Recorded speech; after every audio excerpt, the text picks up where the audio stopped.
Hi, Carl Hose here. I'd like to welcome you to another Masterclass from ARC Magazine. Today we're going to be talking about some maintenance and repair type welding, and we're going to be welding on a material that has limited weldability, and that's gray cast iron.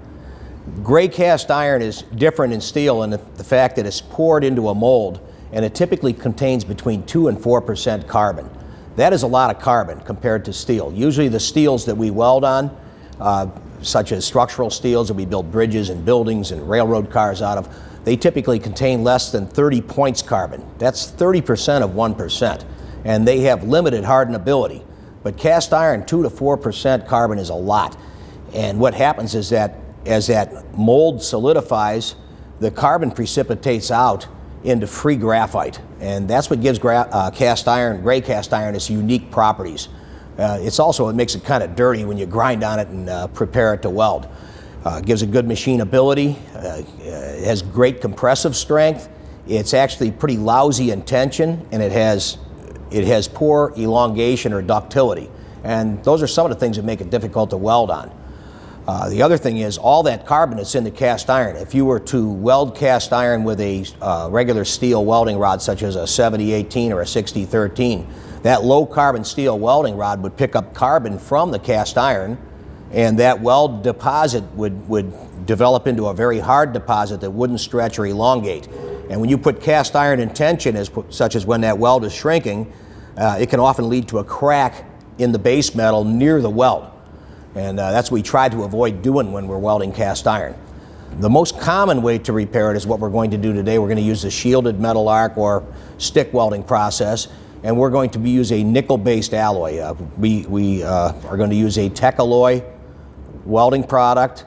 We call it Tech-Rod 55. The Tech-Alloy 55 is what I chose for this project today because it has a little better strength than a 99, and this project that we're going to weld on is going to be not going to be machined. So I want the strength, and I want the well, I'm not really sure how much carbon or other elements are in this cast iron, so the 55 is a little more resistant to cracking if there's phosphorus or sulfur in the casting. But what we want to use is a filler metal that is not going to harden up from carbon. So copper alloys are good, nickel alloys are good, and basically carbon is not going to harden them, they're going to be ductile. I'm going to preheat this casting. I want to warm it up to about 500 to 900 degrees. I don't want to get it above 900. I'd rather stay below 900. I will weld a little bit, 1.5 inches at a time, possibly stop and peen it with a dull chipping hammer. I blunted up a chipping hammer a little bit here and use that for like a ball peen hammer, a light ball peen hammer. I'm going to lightly peen each weld. And the idea of peening it is to stretch that weld out so we don't put the cast iron and the surrounding base metal into tension. Today we're going to be welding with a square wave TIG 200, which is a machine that can be used for both gas tungsten arc welding or TIG welding, but also for stick welding or shielded metal arc welding. So I'm going to turn this on. And right now it is set up for stick welding. It tells you that here. The polarity is set up where I have my electrode hooked up to positive polarity. I'm going to be using this Tech-Alloy 1/8 55 electrode, or Tech-Rod 55 electrode, and it's going to run pretty good, about 90 amps. I got it to 92 amps.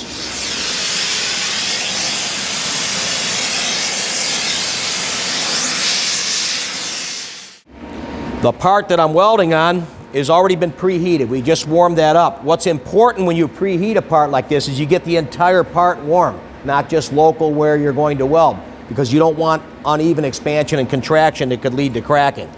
So we've put a temp stick on here, and you can see 525 degrees it's melding, so we're in pretty good shape.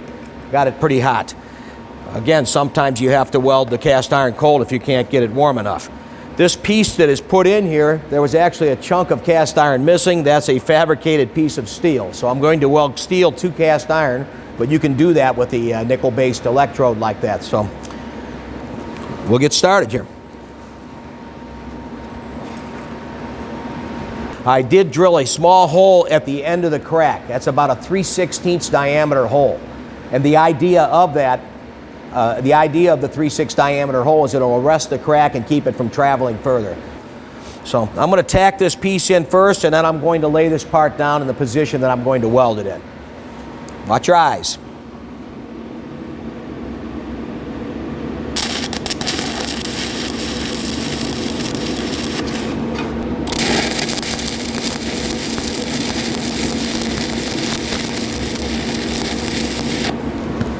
One more little tack up on top here.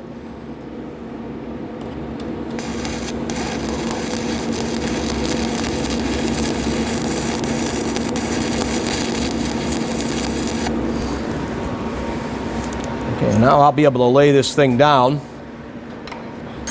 hopefully commence welding on it.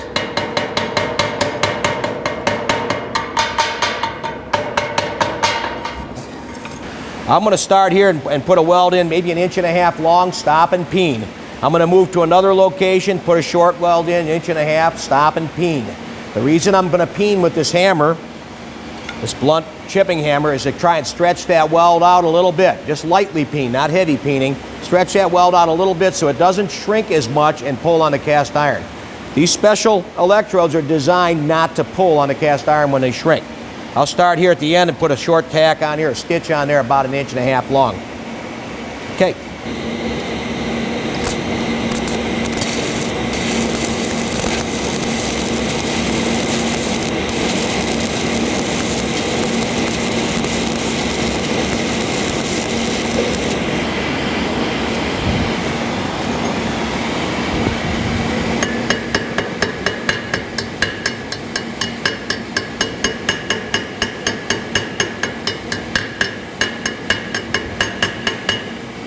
Real light peening, not hard. Just put small little dents on the surface.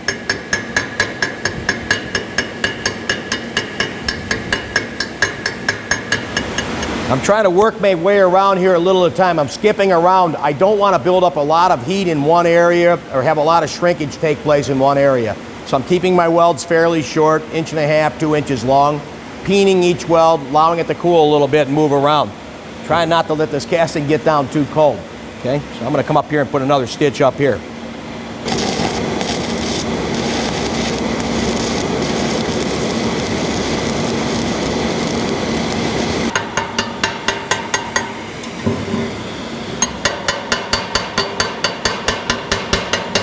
I'm going to finish up the last bit of this welding here. Just a little word, cast iron electrodes that are nickel based, they don't penetrate deep. They're not designed to penetrate deep. The welds are going to look a little ropey and convex. That's normal.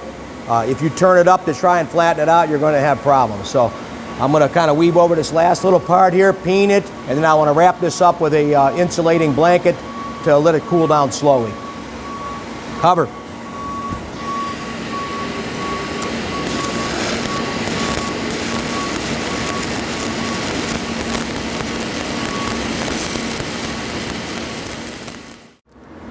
Okay, this piece feels like it's pretty well cooled down now. I'm going to uncover it. We'll take a look at it. Now, don't expect these welds to be beautiful. That's typical of cast iron. We're welding over unknown chemistry on this cast iron, and nickel rods are kind of sluggish by design, so I don't hear any cracking, and that's a good thing.